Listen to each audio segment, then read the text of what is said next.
Seorang bocah kelas 3 sekolah dasar bernama Dayat dilaporkan tenggelam di aliran anak sungai Lebak Murni, Kelurahan Sako Baru, Kecamatan Sako, Palembang. Korban diduga tenggelam lantaran berenang di aliran anak sungai bersama sejumlah temannya.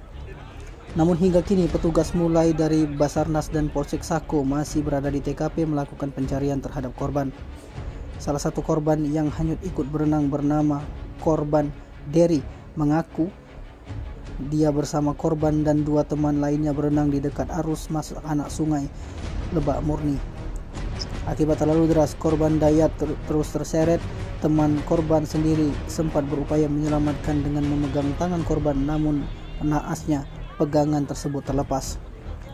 Tim Liputan Sumsel Update TV melaporkan.